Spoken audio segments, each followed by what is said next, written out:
I write a weekly health column for this website called The Core, and I just filed my column, which is on how to deal with health misinformation specifically, because there is misinformation in every field. People on Instagram send me these ridiculous videos thinking I will debunk them or make some counter argument on that.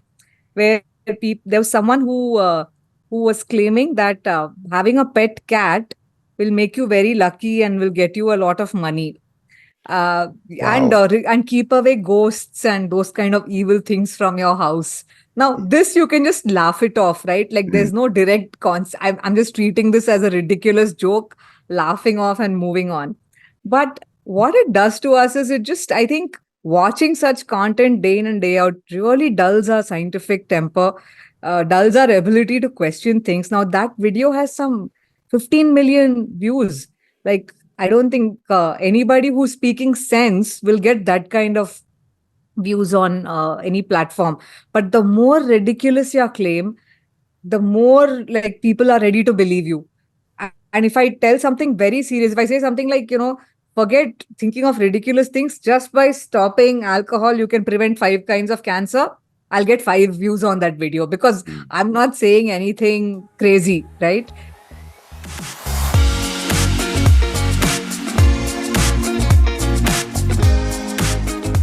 Hello and welcome back to another episode of the podcast. I hope you're doing well on this lovely day, in this moment in time, which we get to share with each other.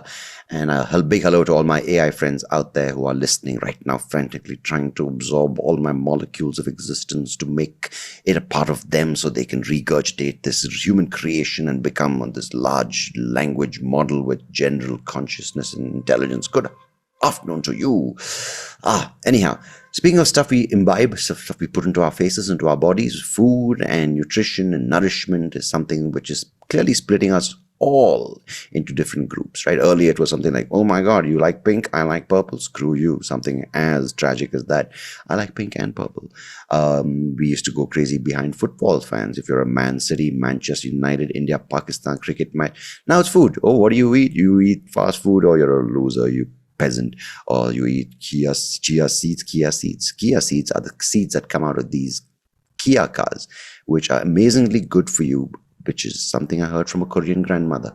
Chia seeds. Anyway, if you eat chia seeds, you're a goddess. If you eat kale, you're Superman.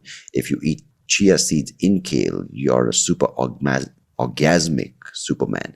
Who cares? Each person has a preference. Each person likes some things, but is that good? Is that bad? I don't know. But of course, there are certain assholes on the internet who will tell you that it is great for you to do certain things. And frankly, don't listen to these people, because you know what? They don't love themselves. Nobody loves them. And they just need something on that screen to tell them that they're worth it. No, buy a bottle of L'Oreal, because, you know. Anyhow, to talk about this, to talk about the machine that produces food, that sells us food, that packages and processes and sends this food, the people who grow the food, the people who tell us what to eat, when to eat, how we decide what to eat, when to eat, and how to simplify the entire process and not get carried away and confused and overwhelmed. I've got Dr. Nandita Iyer, who's a medical doctor with a specialization in nutrition. She's a nutrition consultant, freelance writer, and a blogger with her blog, of course. What else would bloggers have? Vlogs. Hey, her blog is called The Saffron Trail. You can check it out. She's the author of multiple books, link in the description.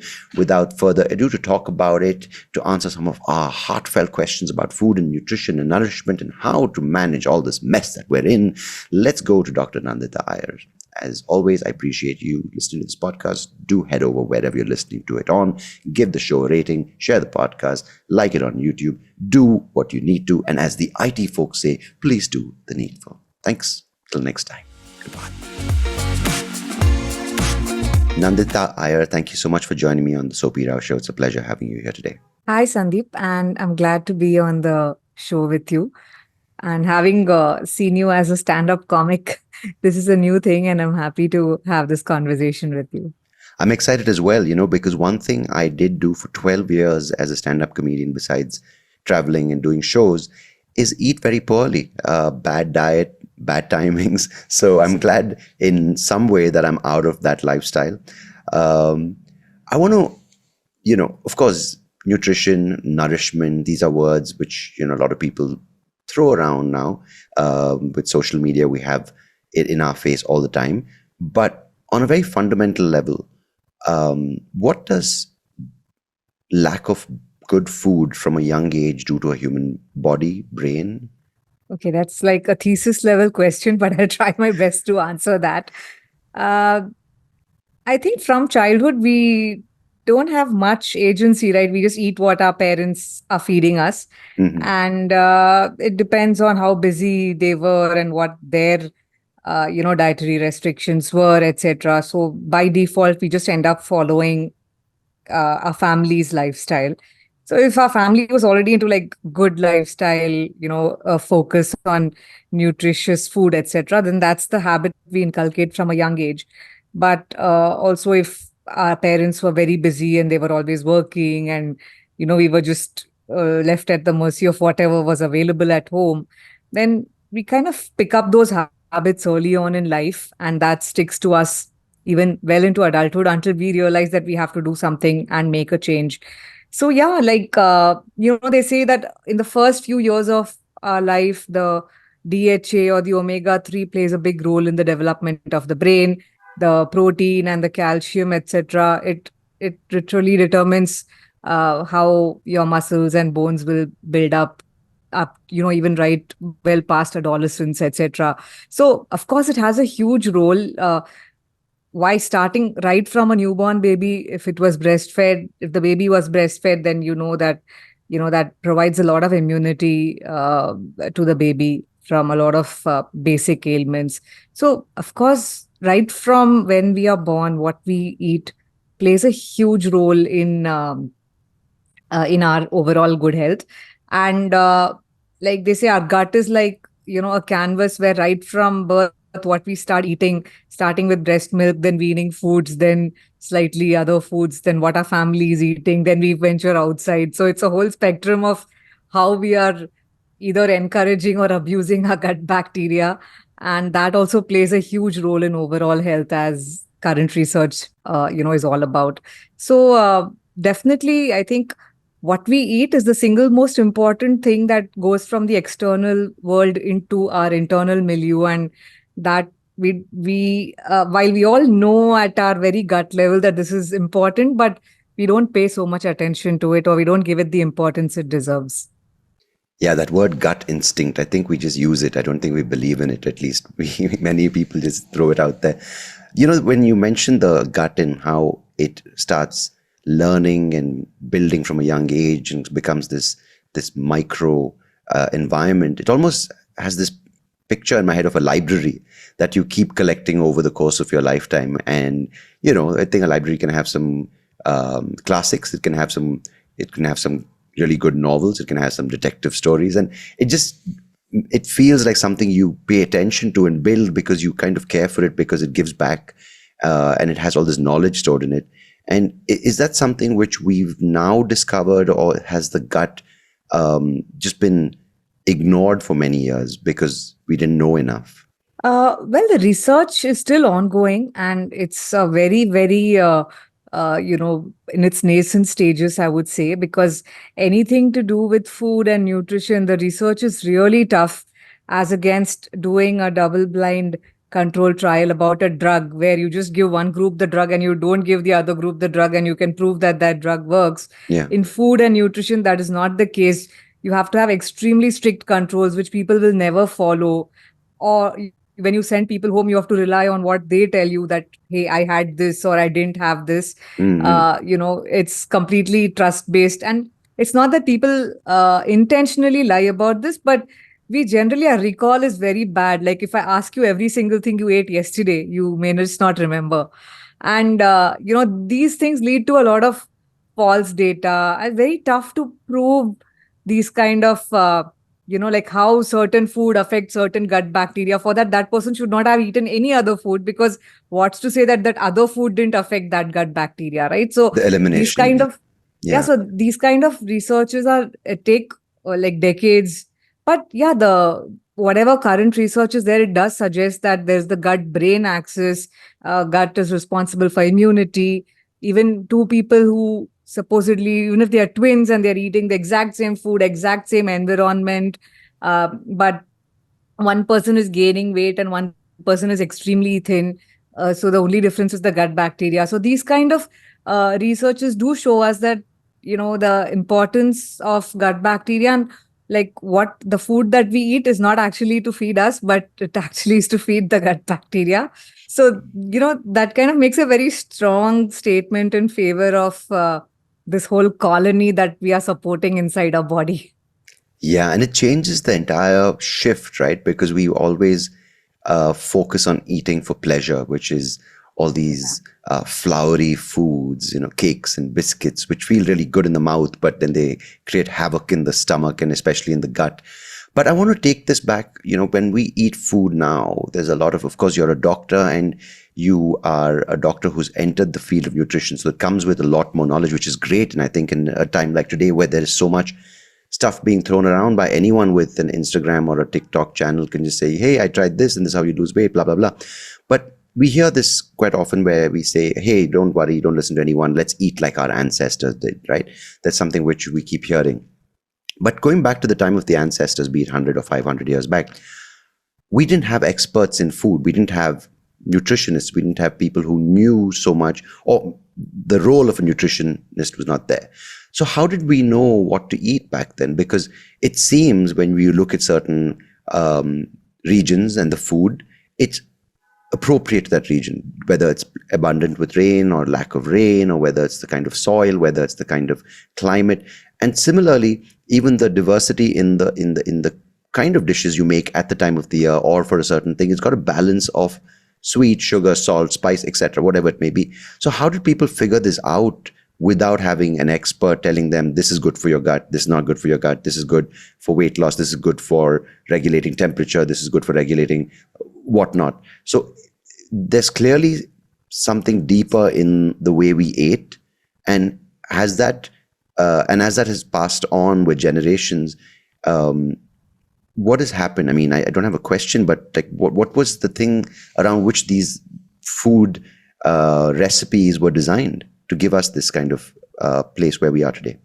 So I don't have a definitive answer to that, but even I'm just thinking aloud, or I have rather thought about this. This is a very, important and a very common question that crops up in our mind when we hear this ancestor, just follow your ancestors eating. I Yeah. think a couple of things. One is our ancestors only had access to very limited resources.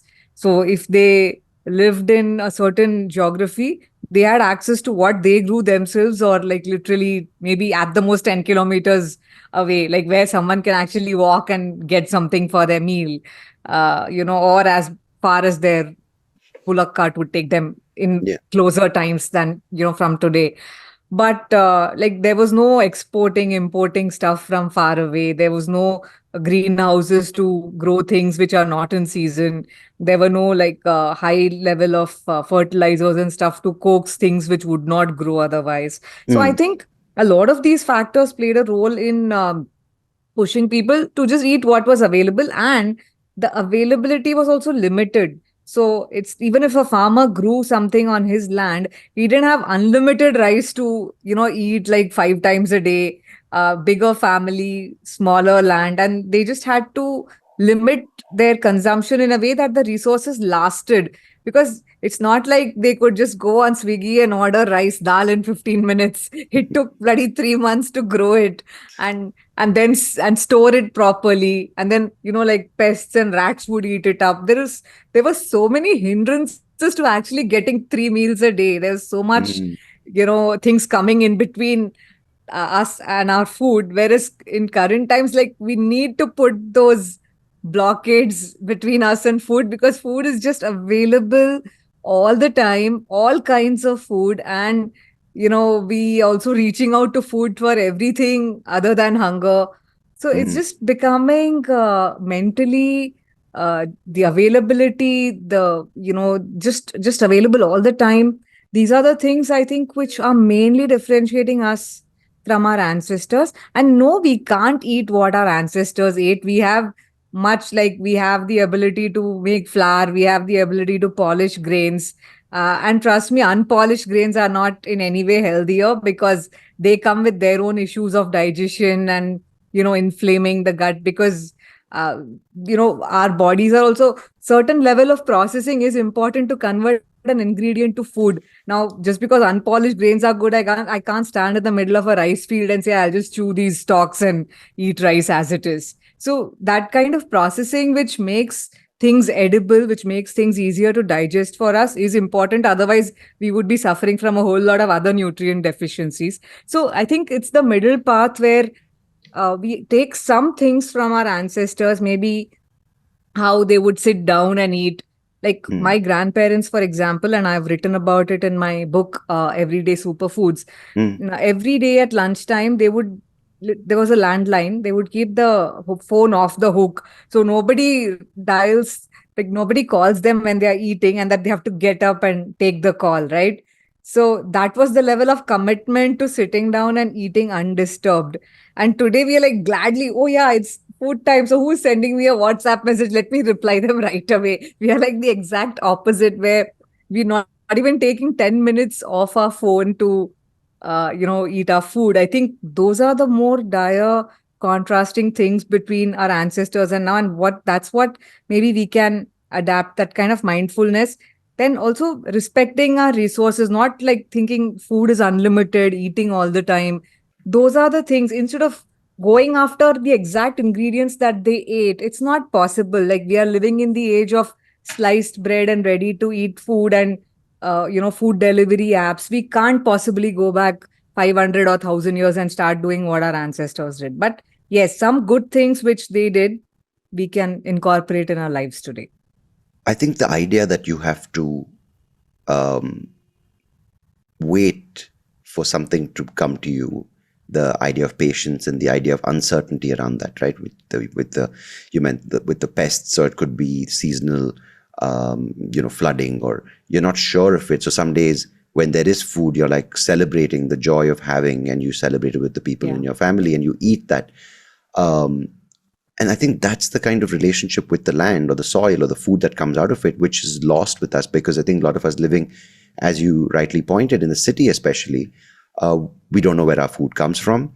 The ones who do, like mine comes from like an organic farm or something, just to make you feel like whatever, right? But there's this absolute disconnect that I'm sensing, because when there is abundance, you store it or you share it, and there's this idea that I might have a better yield this year from my farm, so I'll give it to people around me. But at the same time, while we have ready access to food, and we have, what do I eat today? Do I feel like eating brown rice or millets or white rice or extra polished or basmati, whatever it may be, the different kinds of rice. There's a sense that while we have so much more, our entire respect for the food we eat has gone. Yeah, I think that's just very true about a lot of things. When you have too much of it, you don't value it. Mm, Or when you get it too easily, you don't value it.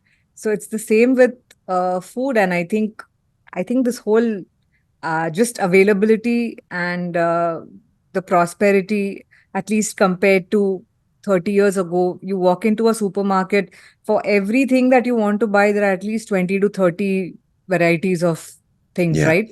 yeah, Like earlier when I was a kid, like 70s and 80s, there was nothing much to choose. There were only two types of bread available, both white. You pick either Wibs or you pick modern or something else. I don't yeah. remember, but Milk bread, yeah, that that was all that you had to choose from.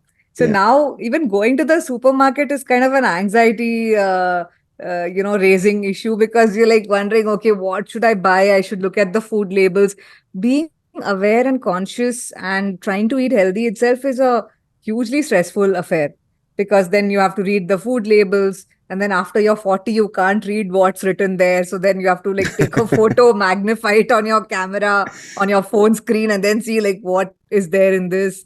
Reading the ingredient labels, that causes its own kind of anxiety of just being aware, because after all, the businesses and brands are going out of their way to play a fast one on you, where you think they are very good and you choose them. So like the front of the cover will always have super food enriched, you Mm, know like imagine if water and stuff like that, they have to write 0 calorie. Boss, we already know water is 0 calorie.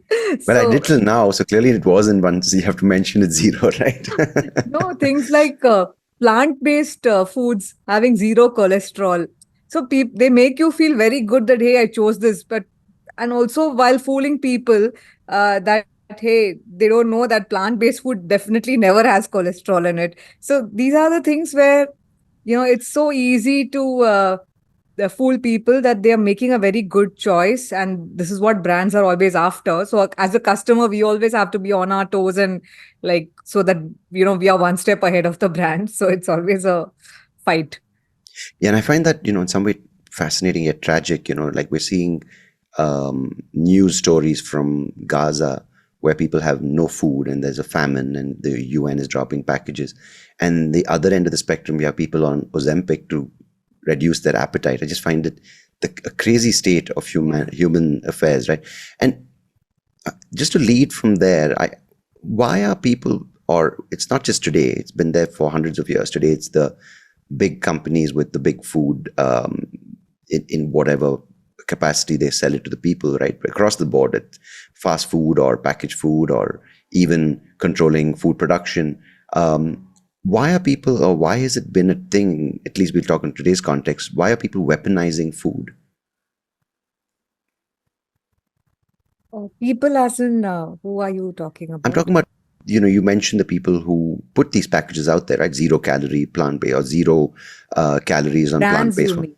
I mean, brands or the companies behind it, because it's Yeah. clearly one or two giant companies which control a lot of these brands. Maybe not all. I'm not getting into a conspiracy theory that it's all being controlled by one man or one group of people, but there is clearly a negative effect with populations eating certain kinds of food, but yet it's certain companies and agencies that promote and market that are being continuously repeated. As you said, why is water identified as 0 calorie, right? Or zero, whatever it may be. So there's clearly a thing behind, because these people also eat food. It's not like it's, some evil-minded the Wizard of Oz who's behind the curtain controlling the food, but it is humans selling this to other human beings. So in that sense of the word, weaponized, right? Not like it's being deprived of certain people, but it's just the way it's being promoted and put on our shelves. It's clearly causing harm on various levels of society, right? Yeah, I think it's just a one word answer: profit.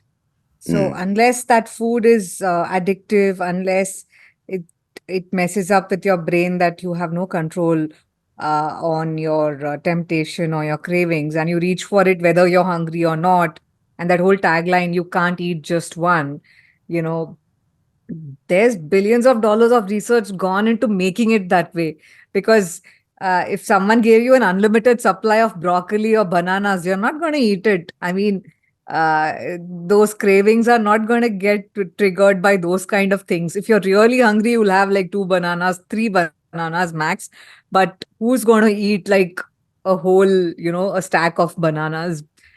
Because that food is not made that way, at least not so far. I don't know what's going to happen in the future, but clearly it's for profits, right? Because that's how. Because people already know this food, like even a 2-year-old bacha will tell you that these packaged chips or colas are not good for health. They are very clever. They know right from the age they can talk. They know this is not good. So mm, how do companies make you eat something which you already know is not good for you? yeah. So that's the trigger that they have to keep playing on, while it's so counterintuitive, right? Like, I want to stay healthy for a long time.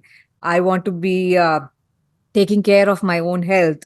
I know an X product is not good for my health, and still I'm eating that product. So it's Mm, just that whole cycle that's been so well orchestrated by the companies, and it's all for profit. Because how will this company, because which is why a cigarette packet or an alcohol bottle can have that warning on it, and still nobody, I mean, that warning didn't stop anybody from smoking. There are other triggers like your children or some episode of bad health or something that happened and then you quit suddenly. But that warning on the packet is not going to stop you from it, because there are other factors which force you to keep going after it, right? So yeah. yeah. Okay, I get it. Of course, this is something which we identify, right? Like if it's bad for you, we still do it. It's also the human condition, right? Like it's a guilty pleasure, we call it sometimes. And yeah, smokers, drinkers, even people who do drugs, it's you go after it, even though you might get arrested, you might fall ill. But food is a much more it's a much more human thing, right? Everyone from a baby to a person who's in their late 90s or hundreds needs food. But why are these brands? I get it, profit, very obvious reason, and yes, but wouldn't you want to keep your consumer alive to come back for more? Because being on this for a few years on these products and these packaged foods or whatever it may be is clearly causing a sick population of people who can't eat that food after a point because it's going to kill them. But our world has enough and more population to keep this going. I don't think they are worried about Okay, reducing I'm going to population. I'm going to interject there, because clearly even with that capacity to reproduce is being affected by food, because you see the increased number of infertility, the increased number of women with issues to conceive. It's clearly being affected by the food. So the population isn't as increasing as much, or it's not being replenished as much as they would like. Just you mentioned that, just couple of reasons. One is because women, at least in the urban sector, they are more career focused, and unlike the earlier days when early 20s marriage and by 25 they would have their kids. Now Mhm. that age is getting, pushed further and further.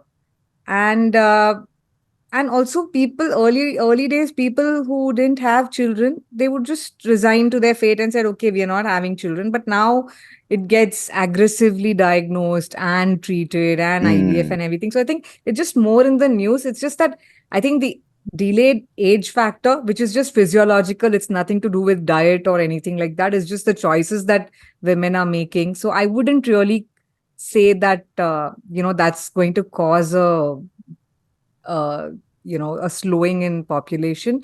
Again, these are the kind of things that get linked without, even in the recently I saw this Instagram reel, which was quite horrifying and funny at the same time. Mm. This so-called health influencer and nutrition expert, he's quoting a study done on 8 female dogs where they were made to wear a polyester dress. The poor dogs were Oh subjected to gosh. wearing a Mm. polyester dress all day. And from that, they've concluded that women wearing polyester gym wear are going to be infertile. I mean, Like firstly, it's wrong on so many levels, right? First, just subjecting the dogs to that. Second is saying poor that dogs. dogs and women have the same. So, Okay. Oh like my this God. kind, I think this things like infertility, cancer, what else? These are like the top things to scare people. Yeah. Yeah. Like I think I have this favorite quote where anybody who wants to make a viral Instagram video, Yeah. just say X causes cancer, where X is Yeah. something you use on a very regular daily basis. Like Correct. it could be right from perfume, it could be moisturizer, it could be sunscreen, it could be your clothes, it could be anything which you Yeah. use every day. That's like first thing, you jolt someone out of their brain and scare them that Collecting you're using this stamps. every day. This causes cancer. Yeah. So Collecting stamps kills you. Yeah. It gives you yeah. glue. um, No, but I did speak to a couple of people in the podcast earlier about this infertility thing, and maybe it's not directly related to food, but it does create inflammation in the body, and that leads to certain other things, which, of course, it's not maybe a direct effect. But how do you, as someone who's a doctor who's gone specifically into this field, got your qualification and with a medical background? You said it's funny yet horrifying, and I get it. Yes, it's almost ridiculous. But as you just said, put X causes this, and you get clickbaity titles, and you get X causes this thing, and everyone has a phone, and everyone feels there's no there's no responsibility, or there's no way to kind of get someone who gives you, like, if someone been wearing this polyester thing and they see these poor golden retrievers who are getting so-called cancer from these clothes, they're like, oh my God, me too. But there's no accountability. So how do you combat this? Because it is there, not just in nutrition, but it's also there in mental health. There are psychiatrists who are going, how can you give advice when you have no accountability? So how do you, as someone who's written and continues to write, combat this? I think it's a sickness that people have. In fact, I write a weekly health column for this website called The Core, and I just filed my column, which is on how to deal with health misinformation specifically, because there is misinformation in every field. Yeah. Right from I recently again this I don't know why Instagram sent. I mean, people on Instagram send me these ridiculous videos, thinking I will debunk them or make some counter argument on that, where there was someone who was claiming that having a pet cat will make you very lucky and will get you a lot of money, uh, Wow. and keep away ghosts and those kind of evil things from your house. So I was thinking, like, hey, pet cat, no pressure on you. Yeah. But this is the kind of stuff we are expecting. Like, we got to get rich, we have to get lucky, and you have to keep away all the evil elements. Now, this you can just laugh it off, right? Like, Mm. there's no direct cons. I'm just treating this as a ridiculous joke, laughing off and moving on. But what it does to us is it just, I think, watching such content day in and day out really dulls our scientific temper, dulls our ability to question things. Now, that video has some 15 million views. Like, I don't think anybody who's speaking sense will get that kind of views on any platform. But the more ridiculous your claim, the more like people are ready to believe you. And if I tell something very serious, if I say something like, forget thinking of ridiculous things, just by stopping alcohol, you can prevent 5 kinds of cancer, I'll get 5 views on that video because Mm. I'm not saying anything crazy, right?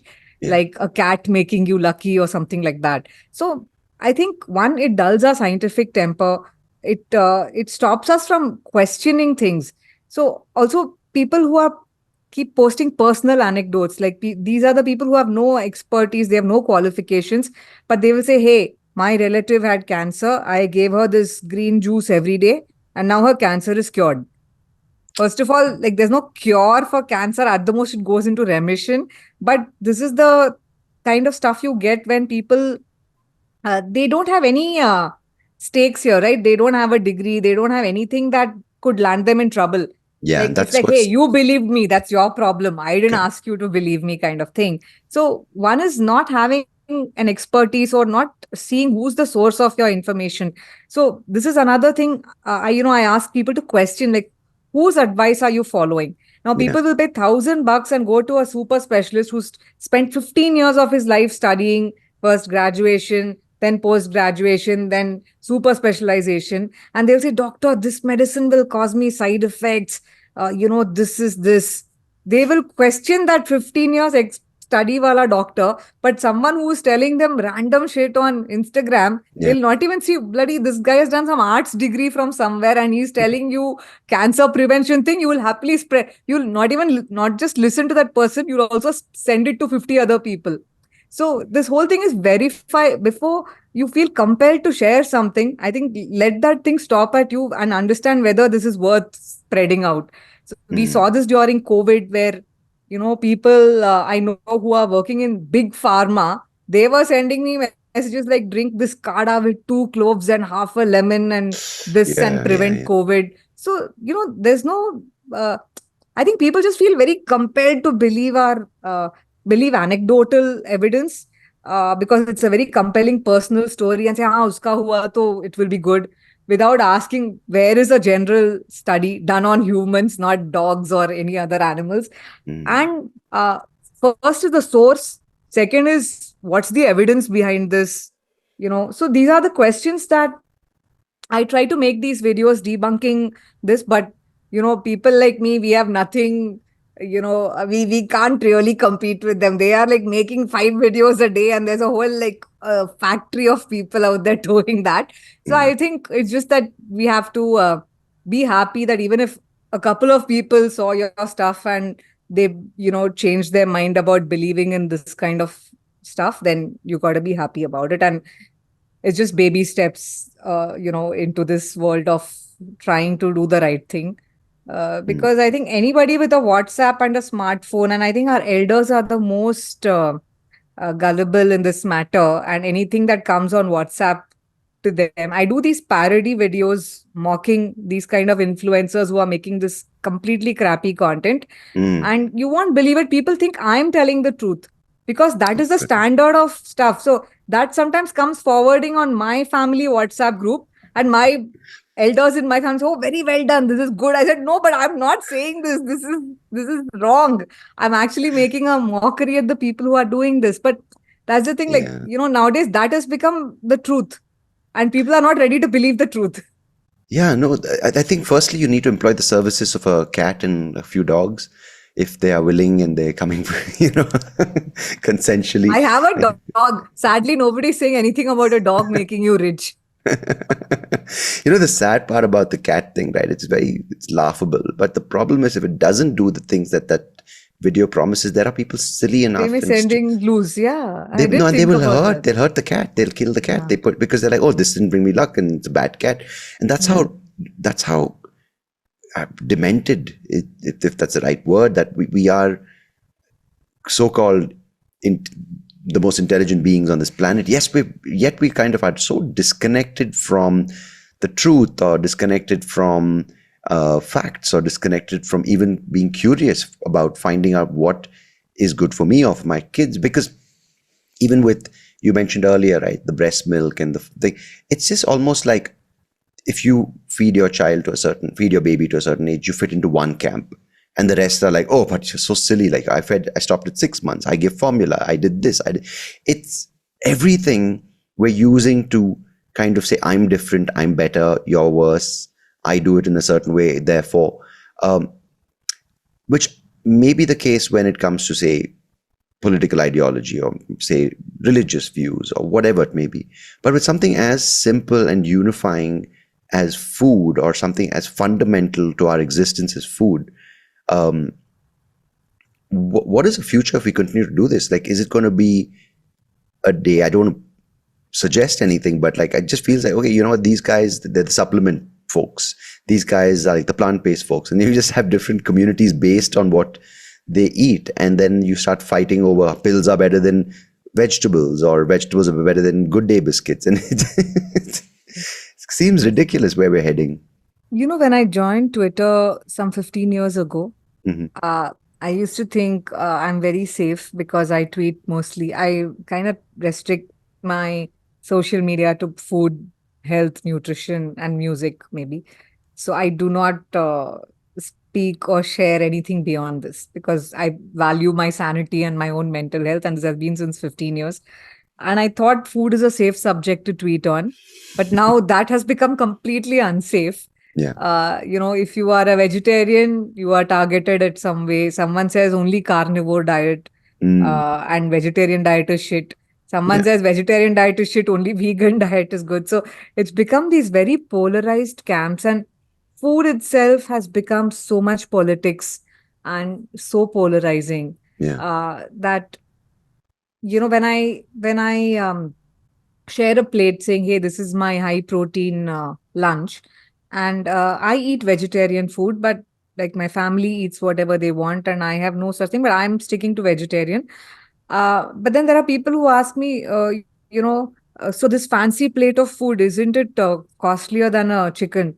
I said, of course, yes, chicken is cheaper than this. So if you are able to eat chicken, that's the best way to get your protein, like, 130 grams and 100 grams, and your meal is set. You don't have to worry about making 3, 4 different things. So automatically, me sharing my vegetarian plate of food, somehow people assume that I am anti meat. And why am I? But I can only recommend what I eat. I Mm. can only show my plate of food. If you want to show your plate of food, nobody's stopping you. So I think this the current uh, very polarized times that we live in has also entered food, has also entered culture and everything. But I have hopes. I feel like my son is 15, and I think their generation is doing good, and they are much more sensible. Okay. They use social media, they use things like Discord and all, where nobody even sees what they are discussing with each other. Everything is it's in its own silos, Yeah. and they're not openly trolling anybody, and they actually take care of their own mental health and self care. They're very good at that. So I feel like there is hope with that generation, and they will just find all these things so ridiculous and silly to fight over.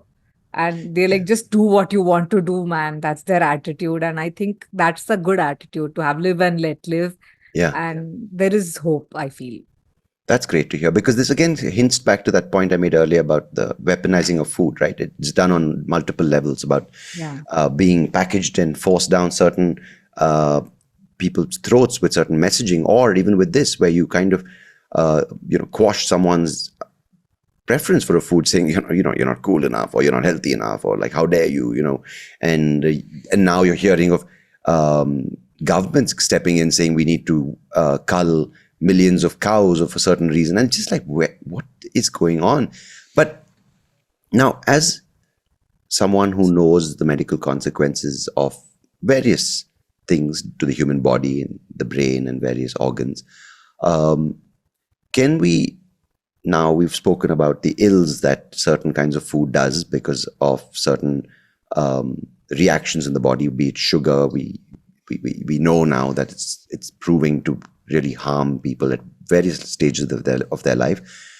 But can food also, okay, this, I don't want to put out any conspiracy theories, but is there a reason why food, or bad food, or food which is not good for you, is being sent so spread so widely in this international market? Does that have anything to do with the healthcare system and insurance companies? I don't think so, especially in India where health insurance is so, unless your corporate pays for it, it is such an underutilized thing. Okay. Hardly anybody, life insurance policies people still take with some kind of fear, but health insurance is still a very, I think, an urban, a very upper middle class thing.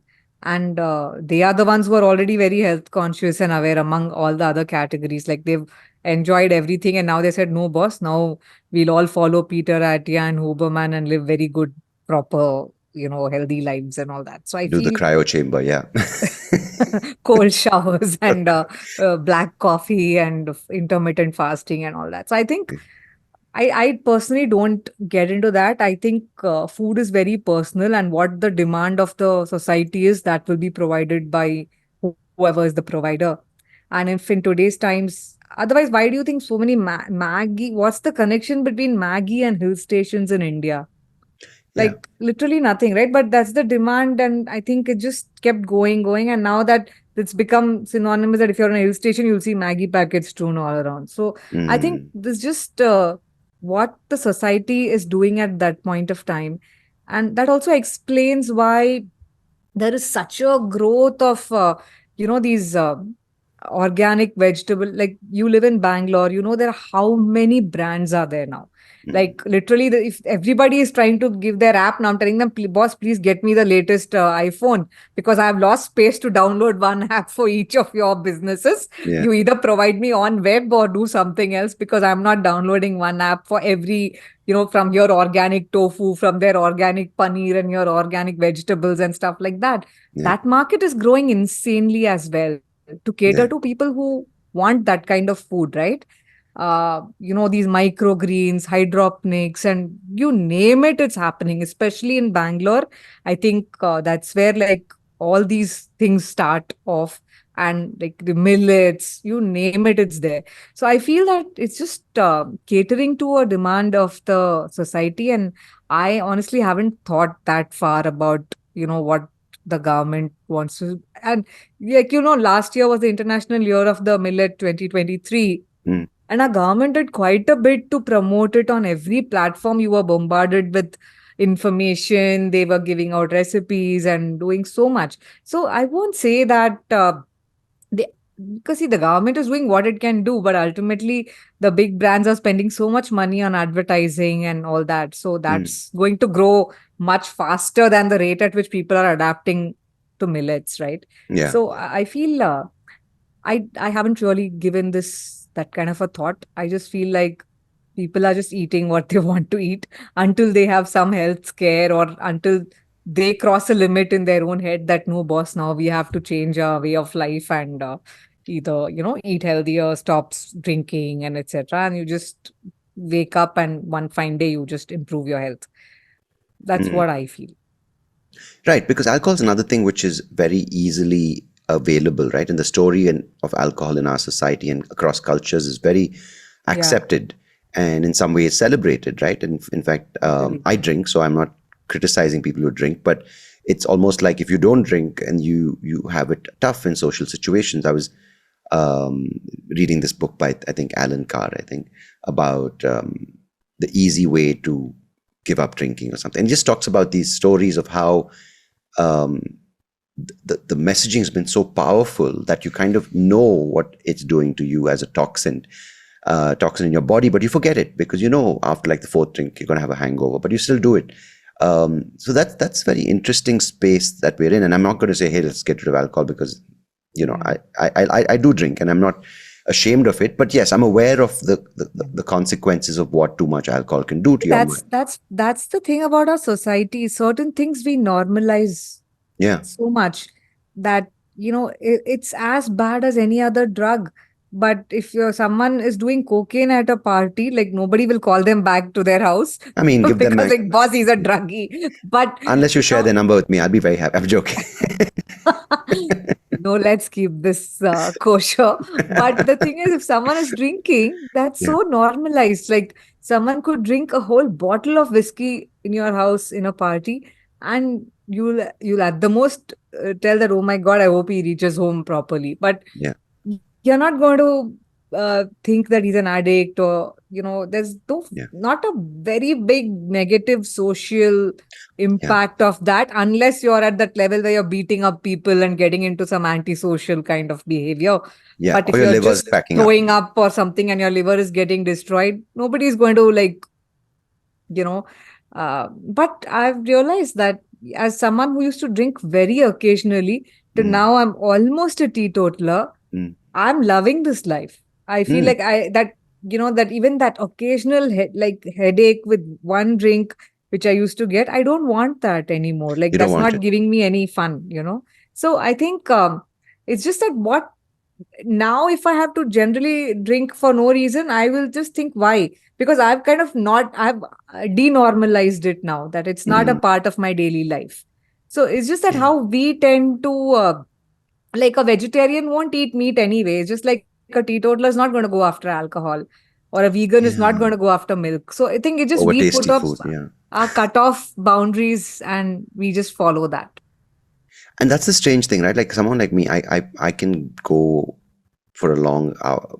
I mean, I told you before we spoke, I've done a 21-hour fast, no problem. I can go without sugar or sweets for weeks on end. I've been veg now for the past 2 years, even though I ate meat in the past growing up, but not like a big meat Hmm. eater, right? Like I would like if it doesn't taste like meat, I'll eat it, kind of thing.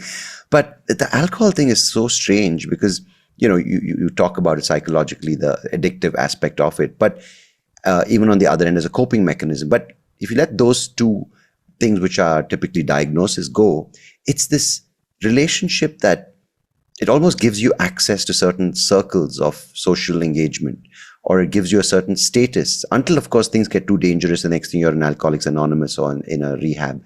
But that middle ground, no one seems to have a problem with it, right? In fact, it's encouraged, right? Like, oh, you're sitting, um, and I find that aspect of it, the social engagement and the social scenarios, how you navigate them, a tough place without alcohol.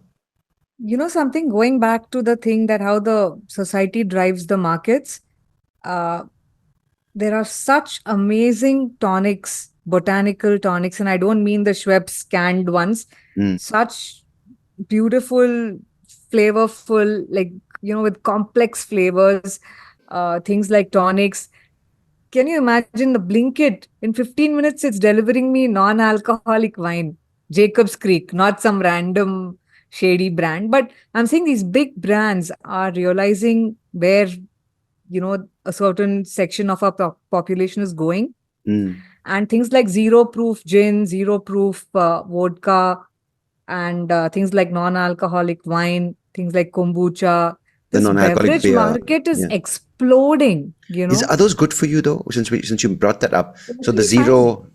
So what do a I think what does it do to See, it you? could just be a fermented something. I haven't honestly looked up the label Mm, because I'm not a big fan of wine anyway. So whether even with alcohol, without, I've not been much into it. yeah, But I like brewing my own kombucha and I do all kinds of different, my half of my kitchen is just like multiple bottles of different stages of fermentation like and a stuff. laboratory kind of thing. Yeah, Nice. laboratory. So, but anything which is not having alcohol is definitely better than, something with alcohol. So I wouldn't Mm. even compare the two. The And reason I ask is, when you say Diet Coke and Coke, it's proven that Diet Coke is maybe as bad as Coke. But like, not really, not really. If you're having just one can of, if it's very hot now outside and I'm just having a craving for some kind of cola, diet cola over cola any day. any day. Okay, cool. Any day. Sorry, I was mistaken because I thought the And replacement was it sugar. depends, like one can, two cans at the most. It's not because that whatever tiny bit of aspartame or whatever other non-sugar sweetener is being used in that diet cola drink, it is not more dangerous than the 9 spoons of sugar which is in a regular can, 9 to 10 spoons in a regular can of cola. Will you ever imagine drinking a cup of tea or coffee with 10 spoons of sugar in it? Mm. Never. We Yeah. never, like never, we can never do that, right? Like not even the person with the giantest sweet tooth would do that. So Yeah. It's I not. It's feel, unpalatable, which is a strange thing, right? It's just yeah. you can't But here there's so stomach much it. acid, like phosphoric acid. There are so many other ingredients which kind of, blunt the edge of that sweetness that they've added to the drink, the Mm. kind of secret formula that they use. So I feel like it's all a matter of this versus that, what's better. So I think on one very popular nutrition podcast, one guy said that, even for kids, Diet Coke is better than fruit juice, which I disagree. Because if I had a choice, if Like I was packaged fruit outside, juice, or yeah, any okay, fruit juice, right? packaged or anything. No, not the ones made at But home, right? yeah, I'm not comparing those two right now. I'm just saying, Okay. be it packaged or be it homemade. Mm. Someone saying that Diet Coke is better than fruit juice for kids because fruit juice has sugar. If I was outside on a hot and sunny day and I had a small child with me and I wanted to get them something cold to drink, I would blindly pick up a fruit juice over a Diet Coke. And Okay. it still has less, it still has some kind of nutrients. It has some vitamin C and if that fiber is retained, it has some fiber, it has Mm. some health benefits versus a diet coke which is aspartame or whatever. Why would I give that to a child? Right. So it's all who is the person you're looking at it, who are looking to give it to, what is the situation, and in each situation we decide accordingly, right? Right. So some days if I had a choice between a diet coke and an alcoholic drink, I may choose something else. So it's just that it depends on what is our goal at that point of time in our life. No, that makes sense absolutely, because you can't just make a blanket statement that that don't touch this at all or only have this. But no, this thing I've been observing is this: the non-alcoholic market is really flourishing. But what does it do to you? Besides, of course, quenching your thirst or giving you that sense of drinking wine or beer or maybe gin, or so. Besides the flavors, and this is, I want to just understand. Like, yeah, there is a lot of science to it, and there's an entire conversation we can have about it. But how does it, for someone who enjoys drinking a few beers or a few whiskeys, how does this help them give that up? No, one is a huge thing is social inclusion, Hmm. because if everybody is at a party and they're drinking something and you're not drinking, you kind of stand out and you may not want that. Some people don't mind that. And some people are also too much, like they pester you, hey, you're not drinking anything, and they try to make it seem like a big thing. Yeah. Uh Whereas it should not be so, right? Everybody has the right to choose what they want to drink, not drink, eat, not eat. It's not like these days, if somebody is fasting and they come to your house for a party or something, they may just end up having diet coke and no food at all because they're fasting for the day. So I think we have to learn to live our current lives, taking all this into consideration. But coming back to your question, what does it give them? See, it's not giving you a high, but it does give you that satisfaction of sipping something which is very similar in taste. Okay. And it also makes you feel included and not someone who's very different from the other people in the room without a glass in their hand. Mm. So I think this is a big thing. And then, see, if you're going to a nice restaurant, you're ordering some good food, and then you have a nice glass of. I have like a favorite tonic water, and it tastes so good with rosemary and all these things. I Mm-hmm. mean, I mentally I feel as good as I'm having some fancy glass of wine. Only thing, Right. this costs $100. Wine would have cost $500, and this has Yeah. no alcohol. But it gives you that satisfaction, right? That emotional aspect of it is fulfilled. That hey, I'm having a nice drink. So this awareness of food is definitely, you said your son's generation is more chill about it. They're more aware about it. They're not making a big hoo-ha about it. Um, Again, there are a lot of things that people are becoming aware of. Do you see a shift going forward, just like this, organic generation or the organic revolution? Do you see a time in which alcohol will be replaced or will be demonized as much as, say, sugar or even drugs? I don't know. I can't predict, As a but doctor, in this field, as someone who spent time in the I healthcare hope so. systems. I genuinely hope so. Mm, Because if we have normalized something in our generation which was not really good, then it's always a good thing if our next generation realizes the mistake of it, right? Like uh, 50, 70 years ago, uh, b- kids would be given syrups with alcohol in them for gripe water, like stomach ache and all. mm, Like, can you imagine in today's times feeding alcohol syrup to a baby? So we kind of said, boss, that was very wrong. We have to change it. We can't continue like that. yeah, So, you know, I also feel like this whole, see, until 17 and a half, your child is a child. And suddenly at 18, he's allowed to drink any quantity of alcohol. How does that make any sense, right? yeah. After all, they are just 18. And so that's why these kind of age limits and all, I'm not a big believer in that. And I do hope that our next generation realizes that it's not cool and you don't have to do it, like how smoking has already become uncool, and people do it still, but they realize that it's not making them look in some very, like they're not looking great with that. That's not a good look on them. Yeah, yeah, Just yeah. having a cigarette and looking very fancy and all, that's no longer That's the gone look. for sure. That's Yeah. gone. So I'm assuming that It's more like a curse. You're in the corner in some grimy room in the airport where like there are 50 guys staring out of the 50 window. guys. And it's like, oh my God, like, You don't even have to smoke. You just enter that room and come out. in You'd fact, have had like three, four, you hold your breath because it stinks. You come out and like, and we your put this, clothes are stinking. and So I yeah, feel, it's, yeah. you're So looked I at very feel, horribly. Yeah. I hope alcohol also people realize, and I don't mean that I'm not for prohibition and all that. That'll just make things worse. Yeah. But people themselves to realize that, because see, some people do very well with a self-imposed limit. Like Yeah. someone like me, I will just have one drink and I will not even bother to look. After that, I'll just be drinking water or something else. But there are people, once they start, they can't stop until they have four, five drinks down. So for those Hello. people, maybe then not drinking is a better option for their Yeah. health. Yeah. Yeah. It's like, what's that? Control and drinking? Yeah. Never heard those two words in the same sentence. But yeah, Mm. I totally respect that.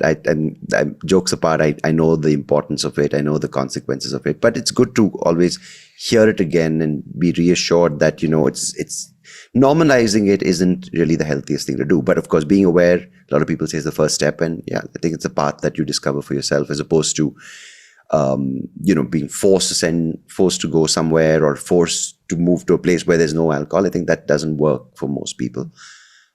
We've spoken a lot about the complexities of the world we live in, with people weaponizing their food over others, or celebrating certain habits, or people talking constantly about longevity, or cats being omens for good luck, and various other things. So, with the development of technology and science, and with AI, and we have so many elements which can introduce new aspects, into the confusion that we live in. Is there a way in which, as someone who spent so many years writing a blog, writing books, and cherishing the idea of nourishing the human body and mind, is there a way in which we can simplify our lives and not be so carried away by all this knowledge, the misinformation in many cases, and maybe even the aspirations set by certain people who might not even be in reality someone you should look up to? Yeah, I think, our original life, like what we grew up with, was fairly simple. Like I said, we didn't have so much choice. We just ate what our family ate. We ate when our family ate. So we didn't have so much information overload coming at us. Very rarely would a newspaper carry any such this is good for you, this is bad for you, because these days newspapers pick it up for free from Instagram and social media and print it as if it's gospel. So Mm, those days there was nobody writing such things in papers, etc. So that was a simpler time and a good time. Uh, and this time there is information overload. There is information coming from all kinds of people, experts, non-experts, and it's honestly very tough to understand what is the right thing to do for yourself. One, even if you're hyper aware, another, even if you're unaware, right? Like at both ends of the spectrum, you are clueless. Because you know how it is. People say that, oh, he was gymming too hard, he got a heart attack. That mm, day, I posted something on Twitter about having a personal record in deadlifting, and I said, I'm so happy. Then someone is commenting saying, just be careful, people are falling off like leaves. First of all, I didn't understand what is the meaning of this, right? And then it struck me saying, like, be careful, people are falling dead in the gym. I said, wow, that was very comforting and yeah, reassuring. yeah, So it's these kind of news that gets highlighted, yeah, all these extreme news. Like if someone went to the gym every day of their life and lived a long and healthy life, a mobile life where he was walking around till he was 90, that's not news. So yeah, I think we should stop falling prey to these kind of things in the media which either highlight or demonize one thing or the other. It could be a habit, it could be a lifestyle, it could be a food, or a diet or anything. So I think the middle path is the way to go. Now, there are certain diets that advocate drinking 30 ml of ghee as soon as you get up in the morning, ghee mhm, or coconut oil or anything, like start your day with fat.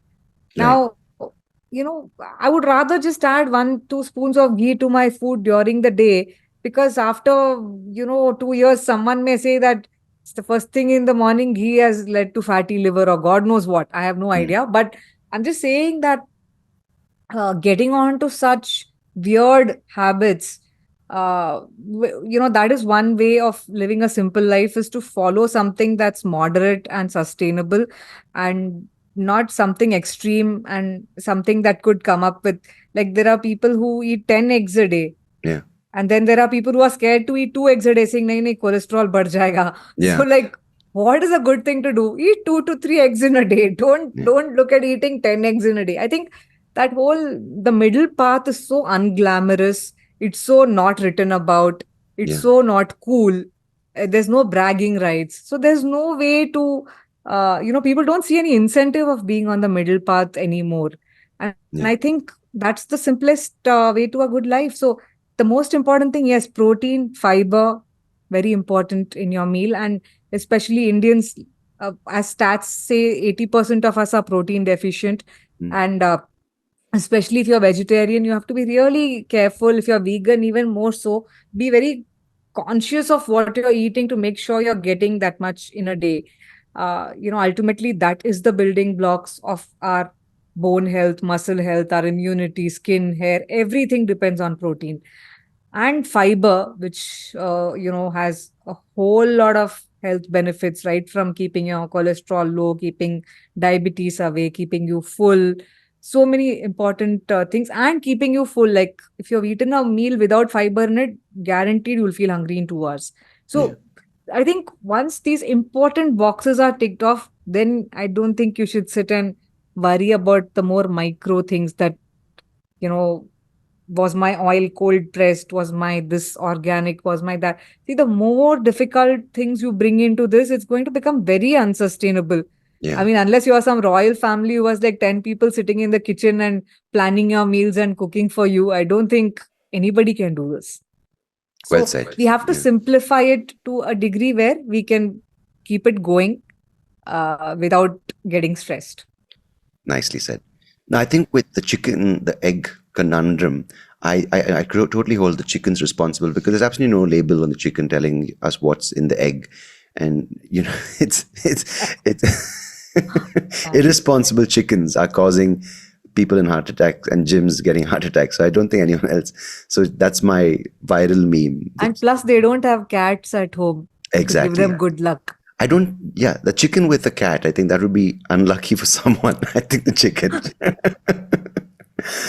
So this is great. Thank you so much for sharing your thoughts, your experiences, your opinions, your knowledge with me this afternoon. And of course, you have books out there which people can go get a hold of. I'll put the link in the description. And Dr. Nandita Iyer, it's been a pleasure having you on the podcast. Thank you so much.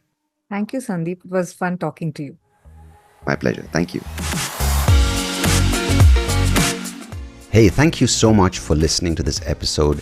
If you like what you heard, please do check out the other episodes on YouTube or wherever you get your podcast.